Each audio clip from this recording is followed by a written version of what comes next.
Hello, and thank you so much for allowing me into your class today.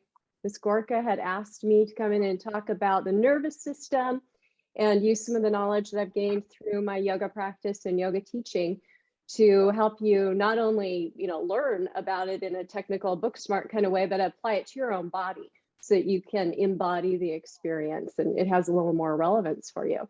So let's go ahead and jump in. The autonomic nervous system, otherwise known as the ANS, and that's how I'll be referring to it because it is a mouthful.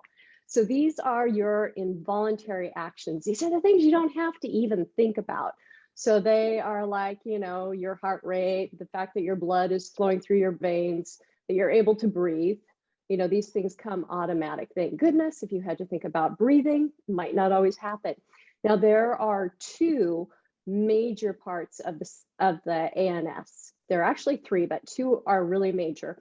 We're going to go over those, and they are the sympathetic and the parasympathetic. So I'm curious, do these terms sound familiar to you? Give me a thumbs up if you're like, yeah, I kind of heard of them, or thumbs down if you haven't. Kind of mixed. Okay, so maybe you might have heard the terms, but not necessarily know what they mean. Now, your sympathetic nervous system is what gets activated if you have something that's going to be challenging. Maybe you need to get moving. Maybe you have to make a presentation like I am. You can bet my sympathetic nervous system is in mode right now. And this is the system that it prepares your body for fight, flight, or freeze. It happens automatically. So this is when, you have a big stressor coming up, maybe a test, maybe you get called in class to answer a question. Maybe you're a musician or you're an athlete and you've got to perform something. This is your sympathetic nervous system. It's a very important part of our nervous system. I don't want you to think of this as the bad thing, but this is where we get into the stress zone. And you hear so often in the Western world that people are stressed out, we're harried, we have too many things on our agenda. And this puts us into an oversympathetic nervous system, which isn't a good place to always be. It definitely has its time and its place. So we need our counter hero, right? So we have our two superheroes here. We need the parasympathetic system. So it is the opposite, same body systems involved, but it's the opposite of the sympathetic. So kind of give it a guess. What might it be? Instead of preparing the body to fight, flight, or freeze, it helps to prepare the body to rest, to digest, and to repair. And what we really want is we want balance between the two systems because both of them have their place. We need both of them, but we need balance. And when we are out of balance, not so good things happen to our body. When we're out of balance, we can have blood pressure problems. We can have heart problems. Lots of different factors that I'm sure you're going to learn more about. So we want to come into a state of coherence or a state of homeostasis, a state of balance. So these are complementary functions. They operate in tandem to maintain that homeostasis or state of coherence. And I'll use the words interchangeably. You've probably heard the word homeostasis before. We use it a lot in chemistry and in body functions, but how I would describe it, it's balance. It's where there is a give and take, there is a flow. You're kind of in that state of flow. And you might have experienced, I would say, homeostasis in life. It's kind of like you're getting in your car, you're driving to school, and you hit every single green light. You don't get one single red light. It's like everything is going your way. That is coherence or homeostasis. And that's what we seek with our nervous system. All right, I'm going to go ahead and change slides. So let's tie this into your heart and your breath. So I've made a little table here for you, and you might want to just do a quick draw of it. So we're going to look at the breath, your heart rate, blood pressure, and then which of your autonomic nervous systems is being activated at each time. So go ahead and take a nice big inhale. What is happening to your heart when you inhale? Is it increasing or is it decreasing? So go ahead and think about it. If you want to go a thumbs up or a thumbs down or in the middle, if you like don't know, but give it a guess. When you inhale, your heart rate is increasing. So if your heart rate increases on the inhale, what's happening to your blood pressure? Go ahead and give it a guess. Your blood pressure is decreasing. So which of your ANS is being activated now? Heart rate increases. ANS activated. Give it a guess. It's your sympathetic system. So we're going into our sympathetic mode. The rest of it's going to be easy, right? The exhale. So go ahead and take in a big inhale and do a really big exhale, either through your nose or your mouth. Heart rate does what? Goes down. Blood pressure for that little moment goes up. The ANS activated is your parasympathetic system. Am I going at an okay rate? Okay. All right. So the question is, what does a calm or relaxed heart rate look like? So if you were to look at a heart rate monitor and someone was in a real relaxed, really chilled out state, you know, couch potato state, what would that heart rate monitor look like? And you can go ahead and draw it on your table if you want, or you can draw it in the air if you want, but what would that heart rate look like? Give it a guess.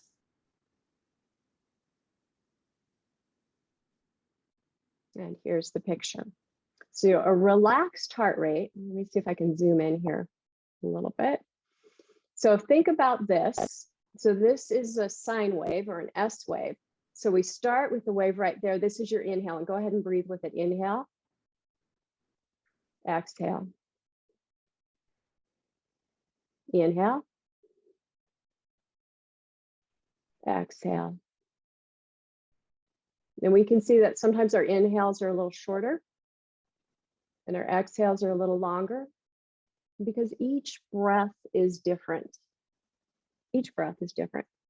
Now, contrary to this, what would a frantic or a stressed out or a frustrated heart rate look like? You can go ahead and scratch it on your table or in the air. Give it a guess. What might it look like? Thank you. I see some of you air drawing. I love it. So here's an example of what a stressed heart rate might look like. And I don't want you to try to breathe with this, but I'll just choose a section because I tried it earlier and it wasn't fun. But inhale, exhale, inhale, exhale, inhale, exhale, inhale, exhale, inhale, exhale, or beat, beat, beat, beat, beat, beat, beat. Not much fun. So now my question for you is, can we use breath to hack our nervous system? So we've learned about the sympathetic nervous system, the parasympathetic nervous system. Can we hack our system? In other words, if we are in a stressful situation, can we hack our breath? Can we use our breath to hack our nervous system to calm down? And conversely, maybe you're in couch potato mode and you have been asked 3 times to get up and put away something that you left out in the hallway and you just can't motivate. You're like, no, can't really do it. Can you use your breath to motivate you to do something or to calm down? So give it a guess, yes or no. Thumbs up, yes. Thumbs down, no. Some of you are probably thinking, well, you probably wouldn't have been invited into class if the answer was no. And you're right. So breath is one of our body systems that is both autonomically involuntary and voluntarily controlled. This is big. This is huge because you can control it to an extent. Since you can control your breath, you can control your heart. And we just saw the pictures of what that looks like. So you can control your breath, you control your heart to an extent. I can remember being in the doctor's office waiting for him to take my blood pressure. And I was nervous because like I had to drive somewhere new, didn't know where I was going, in a new place, didn't know anyone, didn't know this doctor, don't like going to the doctor that much. I apologize to any of you aspiring to be a doctor. I'm sure your patients will love going to you. But anyway, stressed out, and here they come with blood pressure. And it's like, oh, great, this is going to be really high. So tap into the breath, calm it down. Now, the cool thing about this is when you alter your breath, you also alter your state and your mood. Makes sense, right? So if you were stressed out, you're in flight, fight, or freeze mode. Take control of your breath. You go to rest, digest, repair. That's going to impact your mood. And here's kind of a lovely image that I found of this from the HeartMath Institute. So we're looking at the left side of the graph, and you can see this is kind of the stressed out heart rate, frustrated heart rate. So this is what happens autonomically. We're put in a stressful situation, pop quiz in Mr. Malone's class or whatever it is. Stress. Not that he would ever do that, but we go to stress and our heart automatically does this. We don't even have to think about it. We go into panic mode. Once we realize what is going on, now we can control it. It's open notes. I've got everything written down right here. I know this, I'm paying attention in class. Calm your breath down so we can go into that relaxed or S-wave type breath. Okay, so enough of the front loading. Now we're going to actually do a little bit of practice. So it's called diaphragmatic breath, which I kind of funny because all breath is diaphragmatic, but it's also called balanced breathing or an S-wave breath. So I want you to think back to that picture of the relaxed heart rate, the nice sine wave. And when you breathe, and in the Western world, we don't necessarily breathe to use our organs the way they were intended and they can fully function. But when you breathe, you're basically breathing all the way, just for simplicity, from your hip bones all the way up to your collarbones. This is breath capacity. For most people, they are limiting their breath to a very small area, which will cause complications and issues in the long run. So I want us to practice our S-wave breath. And when you do this, I want you to think of the breath coming in from your hip area, from your abdominal area. So you're breathing in deeply. It reaches your abdomen and then all the way up to your collarbones. And then as you exhale, it leaves your collarbones, it leaves your belly, and it leaves your abdomen area. So this is balanced breathing, or I'll just call it LDB, long, deep breath. And we're going to do a little practice. First is posture. You might need to push your chair back a little bit, but what I'm going to have you do is sit more to the edge of your chair. And I want you to inhale, lengthen through your spine, root down through your sit bones, your two bony protrusions down at the bottom, and your feet are under your knees. Press your feet into the floor, firm up through your abdominals, and grow a little taller, a little longer, lengthening through the back of your neck. Shoulders are aligned over your hips, and your head is aligned over your shoulders. Your ears might be a little bit in front of your shoulders. This is proper posture. Now, if you notice your lower back, we have a little bit of kyphosis going there. We've got that curve in. Upper back kyphosis. Your cervical spine lymphosis, your coccyx kyphosis. So we've got a nice curve to our spine. The curve in our spine is necessary. It is one of the best suspension bridges that we have in our lives. So we want to keep that nice, lovely curve. And I'm sure all of you sit like this all the time, right? There's none of this going on because we want to have healthy spines for a healthy life. But the thing is that you're going to find me sitting like this at times too. It's just comfortable to hang out in the joints sometimes. But when you catch yourself hanging out in your joints, remember it and come back to a nice posture. Shoulders back a little bit, shoulder blades slightly in.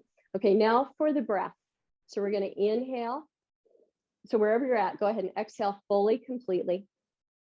Then we're going to inhale to a count of 6. All the way to the collarbones, and then exhale to a count of 6. Inhale. And if the count of 6 is asking too much, go ahead and do 5 or 4. To continue with the rhythm of your breath, working to create an equal inhalation and an equal exhalation, an equal sympathetic nervous system and equal parasympathetic nervous system. Transitions are nice and smooth. And then to really tap into diaphragmatic breath, when you inhale, your belly goes out like a balloon. And when you exhale, your belly deflates, it hollows in. Inhale, belly out. Exhale, the air moves from the collarbones, the belly, the hips, navel moves up. So that is long, deep breath. And we're balancing both of our systems. Think of it like an internal massage. You're giving your organs and your tissues, your fascia, your muscles, a little internal massage. You're creating a lot of space in there, and our organs need space to be healthy and perform the functions. The next type of breathing I'm going to have you practice is, well, before we practice it, did you know that there's such a thing as nostril dominance? Just nod your head yes or no. Okay. Around and around. Throughout the day, you actually have a dominant nostril, and it switches, and every day is a little different. Every human's a little different, but on average, about every 2 hours, you will switch which nostril is dominant. And your different nostrils are associated with, guess what? Your ANS, your autonomic nervous system, your left nostril. So let's go ahead. So left nostril breathing.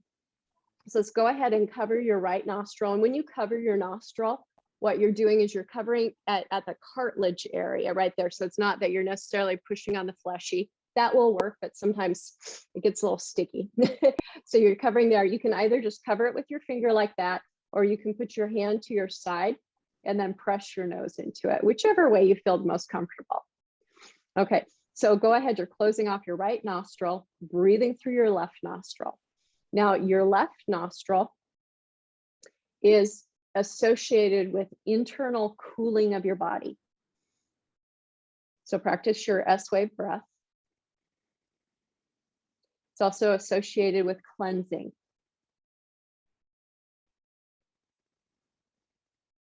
We know in our body, we have different systems that bring nutrients in and that remove things that the body no longer needs. It's also associated with relaxing.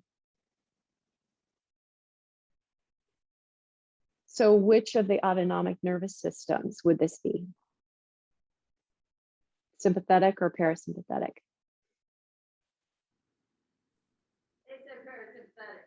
Woohoo! A little one for Mrs. Gorka. Okay, go ahead, release your hand. Now we're going to move on to the right nostril. So you're going to cover up your left nostril. S-wave breath, inhaling. Now for the body, it's not going to feel the temperature wise, but for the body, this is a warming breath because of the processes after it goes through the nasal passage. This is also associated with projecting outward. This is energizing. Which of the nervous systems does this tap into? This is sympathetic. Okay, go ahead and release your hands. So you are really relaxed. It's the weekend. You're lying in bed. And someone comes to wake you up to go do something you don't really want to do. Which of these nostril breathing techniques could you use to get the motivation to get up and go? Is it going to be right nostril breathing or left nostril breathing? And you can just raise your right hand if you think it's right, left hand if you think it's left. Okay, right hand, that is right nostril breathing, your sympathetic nervous system. Let's say you're really stressed out and frustrated. Then which breathing are you going to do? Left nostril breathing. And so my husband has an incredibly stressful job. And this year has been really trying for him. And he's had to be in some meetings where he has to hold his tongue a lot. And he can't say what he really thinks. And it was just bugging the heck out of him. So I taught him about left nostril breathing. And he used it in a meeting. It was a Zoom meeting. So he just kind of, put his finger like that. Kind of looks like you're thinking. And he came back to me that night. He's like, it worked. It really worked. It helped to calm me down. And this isn't just woo-woo kind of yoga stuff. This is scientifically proven. All right. So the time is 11:27. And we're going to move into a little yoga session. I do teach yoga. I teach various forms of yoga. And we're going to now apply what we've learned about the ANS to help create a coherence or balance in our body. So we're going to do some kind of chair-based, and I'll get you standing also. But yoga, just so that you know a little bit about it, it's derived from a Sanskrit, a very ancient language. And the first part of it is yog, which means to yoke or to unite. And yoga is a practice that aims to create a union between your body, your mind, your breath, and your spirit, as well as between your individual self and the world beyond. So basically, yoga is all about creating a state of coherence or homeostasis. And it starts with you inside yourself. And once you're in balance and homeostasis, you are projecting that out to the world so you can be kind of a positive influence. And we're going to just do a few little things in our yoga sequence. We've got about 15 minutes to do a little practice. And so I chose things that you could probably do in a chair without looking too conspicuous. Well, maybe you would look a little conspicuous. But anyway, it's something you can do in a chair, and it will help to kind of alleviate that sitting all day kind of crunch that we get. So we're going to start off with something called Sufi circles. So you want to find your nice yoga posture, sitting on the edge of your chair, lengthening through your spine, slight tuck to the chin, and then go ahead and put your hands on your knees. And with Sufi circles, what you're going to do is you're going to inhale, lean forward, so you're leading with your chest. And then as you exhale, you're going to begin to round to the side, hollow to the back, and then we inhale back up to the other side. And our neck stays over our chest. I'll set a timer so I don't go over. All right. So as you inhale up, you can use your hands to press into for a little leverage, pushing into your side so you get a nice stretch to the side, hollowing out the belly as you go back. So we're waking up the pelvic bowl right now. We're waking up the spine. And the hip region is one of those regions that tends to get tight, tends to hold on to things. There's a saying that our issues are in our tissues.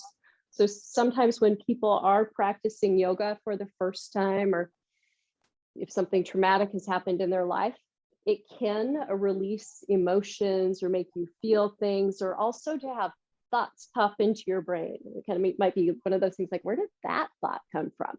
I haven't thought about that in a long time. Well, it's because we're kind of stirring things up. We're getting your fascia hydrated and moving, and go ahead and slow down, and we're going to reverse directions. Just moving in an opposite direction, getting a different perspective. Maybe we start off with a little smaller circles and we grow to larger circles. So we're moving our hips from an anterior and a posterior tilt. Nice to get some motion in there. Continue to lead with your heart, opening up, rounding back. Nice, slow and gentle motions. This is a really nice way to get started in the morning too. You can do this seated on the floor or obviously in a chair. And if you're doing it standing, they call it hulas. Let's go ahead and slow back down, come back to neutral. Return to our breath, return to our seat. Just a couple of breaths, because we get things moving and we're moving around, we're creating some momentum, because not only is our gross body moving, but we're moving down to a cellular level too. So once you've done some motion, it's nice to give it a pause. We're going to move into spinal flexion or cat and cow. And you can do this in many different positions. Find your nice yogic seat. We're stacked heels under knees, sitting up nice and tall. Hands on your knees, and you're going to inhale forward. So you're going to bring your chest through your arms, bringing shoulder blades together, and then we're going to exhale, round back. So inhaling forward through the chest motion, exhale, rounding back. Inhale forward, filling the belly, Buddha belly. Exhaling back, hollowing out the belly, navel up and in towards the heart. Now the head, your neck is just a natural extension of the spine. So you want just a gentle arch in your neck. We don't want to do any hyperextending. It's moving nice and gently. And then slowly come back to neutral. And we're going to give our cat-cow some wings. So go ahead and bring your hands to your shoulders, fingers in front, thumbs behind. And then what we're going to do is we're going to inhale, open up our wings, and then exhale. We're going to roll back, bringing our elbows together. So we're moving up into our shoulders, our upper back, opening up through your chest a little bit more. It's nice. Moving with your breath. Return back to your S-wave breath if it's been lost. See if you can slow it down a little bit. Move just a little bit slower.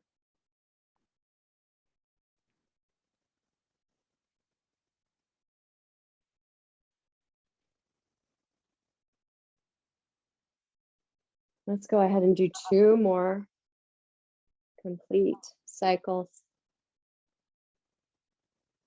And we'll meet back at center.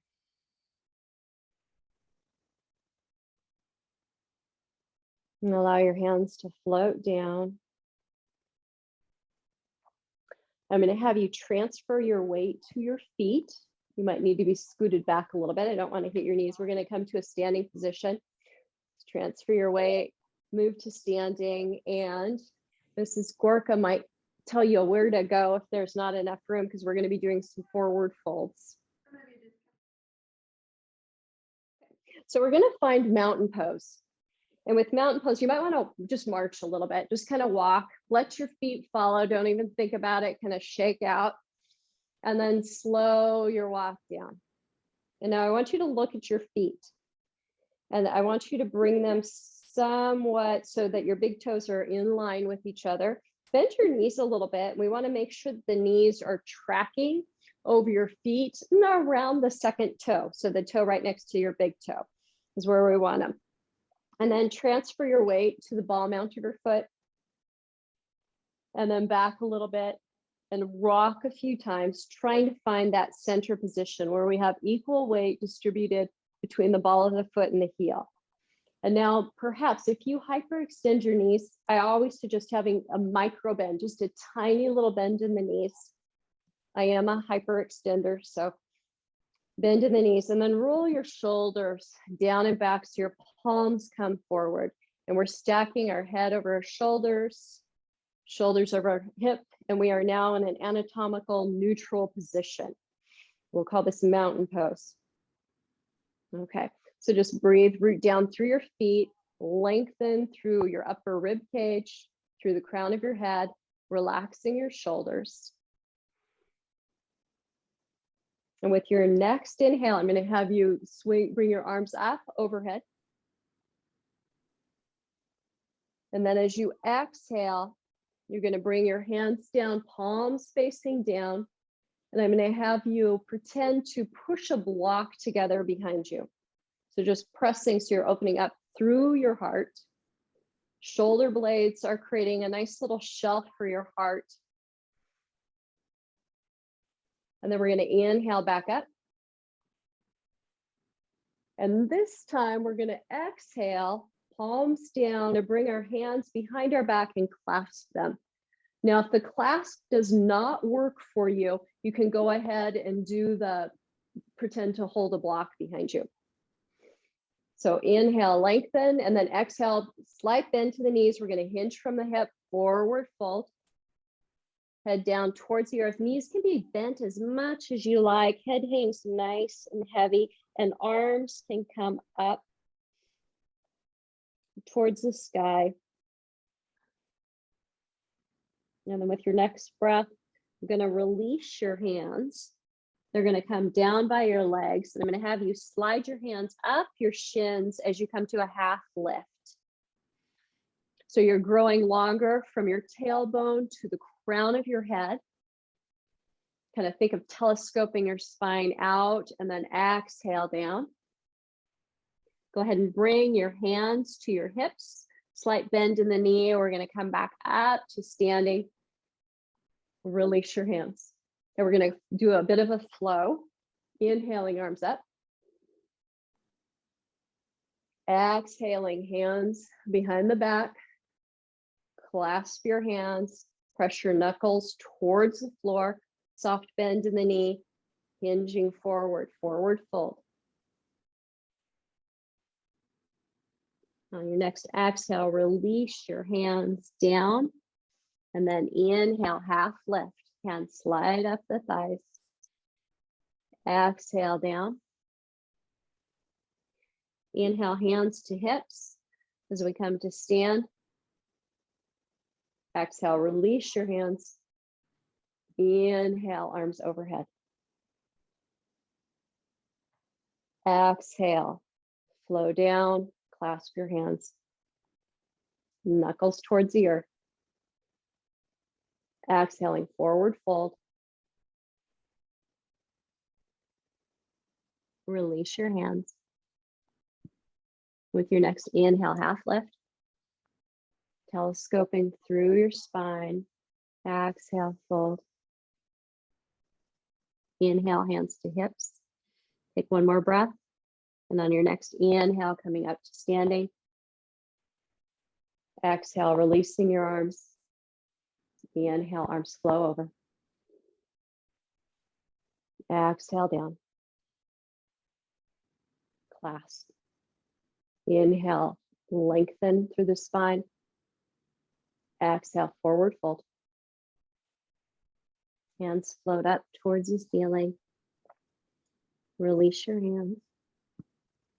Your next inhale, half lift. Exhale, fold. Inhale, hands to hips, standing upright. Exhale, releasing your hands. One more time, inhaling, circle sweeping up. Exhaling, hands behind your back, clasping them. Forward fold. Inhale, release your hands, half lift. Exhaling, folding forward. Hands to your hips. Inhale, lifting up. Exhale, releasing your hands.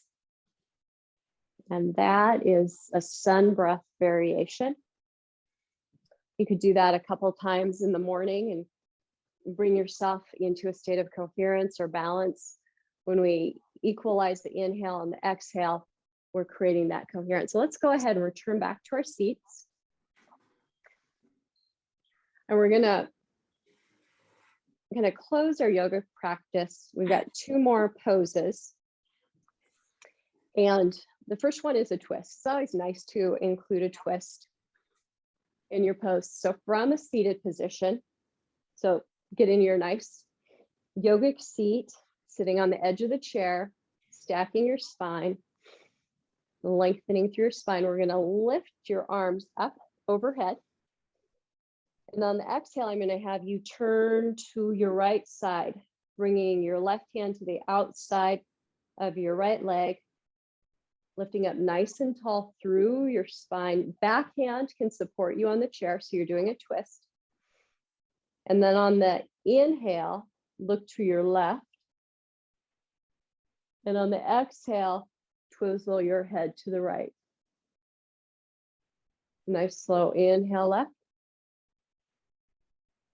Exhale right. So we're doing a nice twist for the spine. Big inhalations and exhalations here. We're getting into the rib cage, opening up some of those intercostal muscles. We're bringing in the top two vertebrae in your spine, your atlas and your axis. Very delicate, so move with care. If you ever get a stiff neck, this is a really nice pose. Help you for looking over your shoulder when you drive.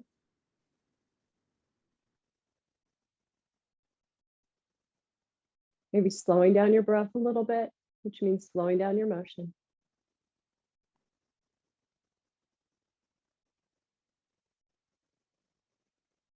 I'll do that one more time.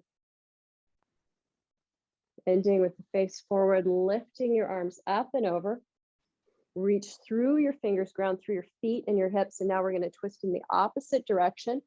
So we're rooted through our sit bones. It's our upper spine and our rib cage that are moving. Lower your hands. Press the right hand to the outside of your left leg. Back hand is just for support. Inhale, lengthening through your spine. Exhale, relax into the twist. And let's go ahead and add the head rotation. Inhaling to the left. Exhaling to the right. Relaxing your shoulders. Moving nice and slow.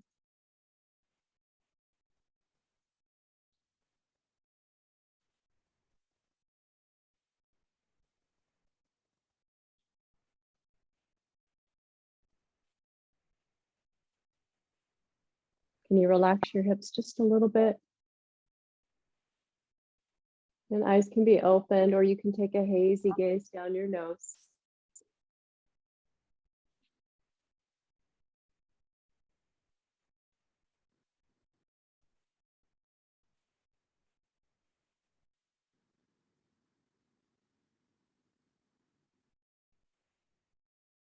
Let's do 2 more rotations.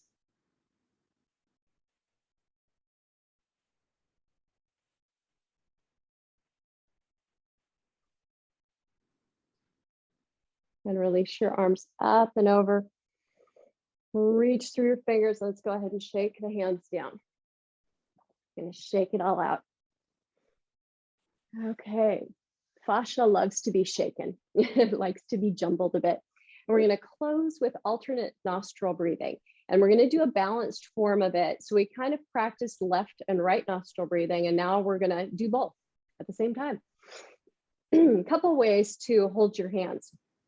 So you can put your fingers like this and then rest your palm on your chin and close your right nostril with your thumb or your left nostril with your pinky, or depending on what hand you're using. Just close one nostril, close the other. Remember, we're closing at the cartilage spot. Or what you can do, and you might have seen this in pictures, is people will have their 2 fingers up and they'll use their thumb to close one, and then they'll use their ring finger to close the other. So whichever one of those methods you want to use. I'll go ahead and do this so you can see better. Get a nice tall seat. And for this one, since we are going into kind of a breathing meditation, you can close your eyes if you feel safe and comfortable after you get the hang of it, because I'll be talking you through it. Or you can take a hazy gaze down your nose, just to close off some of the sensory stimulation. All right, so we're gonna go ahead and close your right nostril. Inhale through your left. Close your left nostril, open your right nostril, exhale. Inhale through your right nostril. Close your nostril. Exhale left.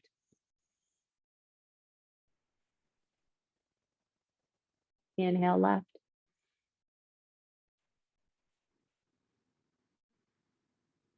Close your nostril. Exhale right.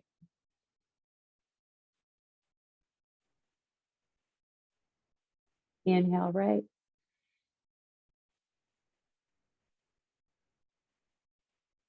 Close your nostril. Exhale left.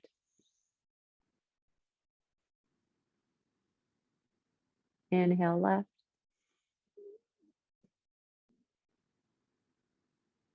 Close your nostril. Exhale right.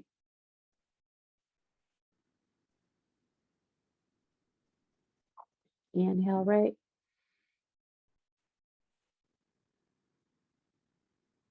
Close your right nostril. Exhale left. Inhale left.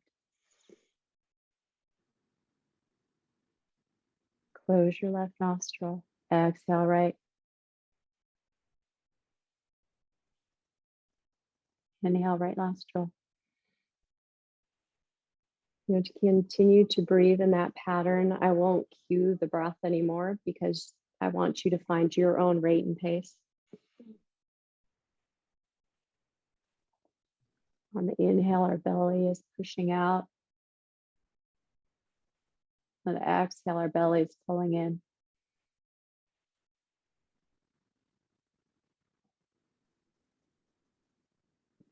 On the inhale, we're increasing our heart rate. On the exhale, we're slowing down our heart rate.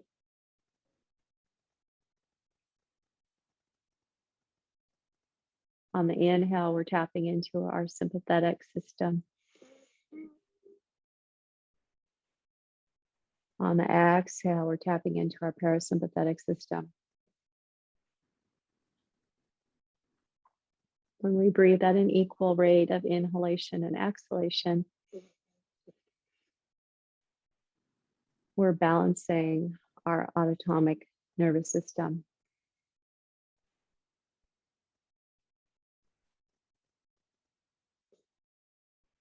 Let's do one more breath cycle.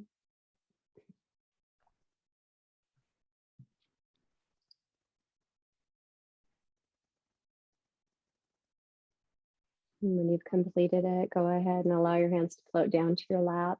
Eyes can be closed or take a hazy gaze down your nose.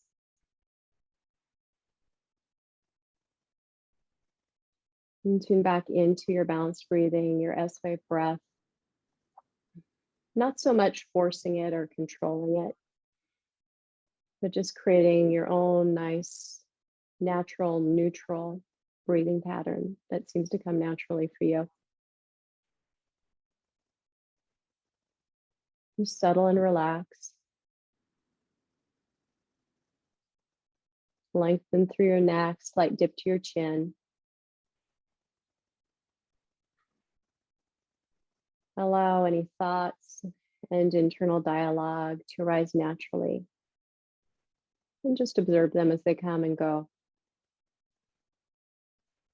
It's natural for the brain to think.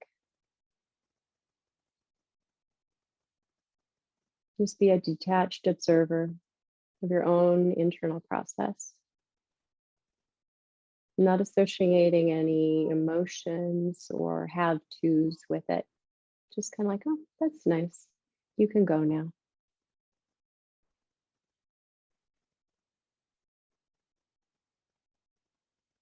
And start to become aware of your chest area. Maybe even put your hand towards your chest. And think of breathing into your chest.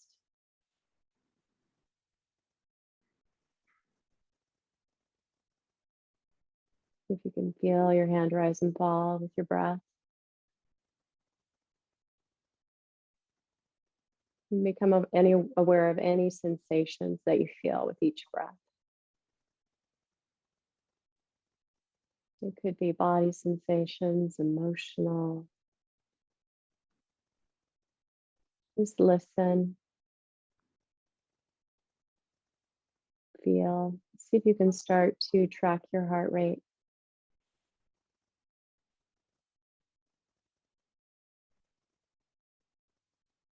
Can you hear your heart?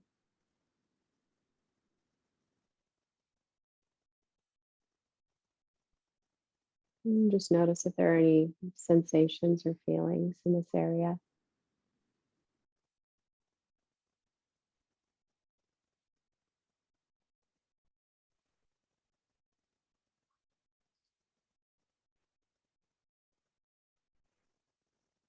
Go ahead and allow your hand to float down to your lap.